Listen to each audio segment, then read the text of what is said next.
Економијата да расте, невработеноста да паѓа, нови 55.000 вработувања, раст на бруто домашниот производ од 5%, капитални инвестиции во вредност од 3 милиарди евра, предвидува платформата 1198 со која ВМРО-ДПМН ќе ја бара довербата на гласачите на претстојните парламентарни избори. Ова ќе се реализира преку задржување на политиката на рамни и ниски даноци, намалување на буџетскиот дефицит и негово потиснување под 3%. Планот е да се креира 10-годишна стратегија за привлекување на инвестиции. Трите главни фактори на кои ќе се посвети внимание за раст на економијата се трудот, работната сила и технолошкиот развој. Се обврзуваме за намалување на буџетскиот дефицит на ниво под 3% од бруто домашниот производ. Управувањето со буџетот ќе биде домакинско и одговорно. Ќе имаме силна борба против сивата економија.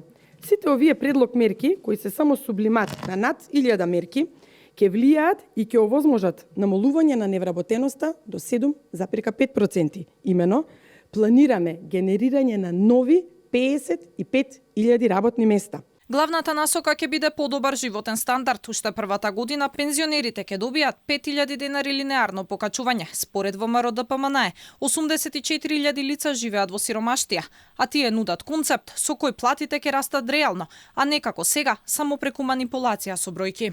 12 и 28.000 нови лица. Значи на постоечките 56.000 лица имаме некаде зголемување помеѓу 20 и 50%, односно стигнуваме некаде до бројка од 84.000 лица во државата кои што живеат во екстремна сиромаштија. Затоа, нека се охрабрат, ги повикувам веднаш да ги објават податоците кои што се обврска на Државниот завод за статистика.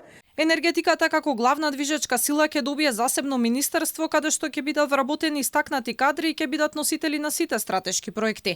А министерството ќе се работува со ЕСАМА за да се зајакне државниот сектор.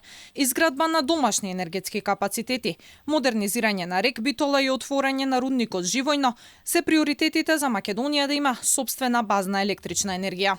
Се обрзуваме дека прво што ќе направиме ќе укинеме онаа давачка од 200 денари за пристап на мрежа која што е незаконска давачка. Се обврзуваме да го модернизираме и ТЕЦ Осломе, зашто уште во првите 100 дена ќе одлучиме на кој начин.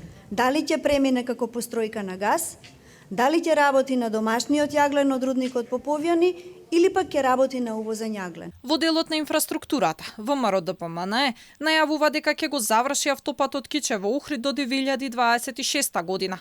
Ќе се изгради Кичево-Букојчани и Гостивар-Букојчани, а ќе се модернизира Тетово-Гостивар и ќе се завршат конечно 2 километри од Скопје до Блаце.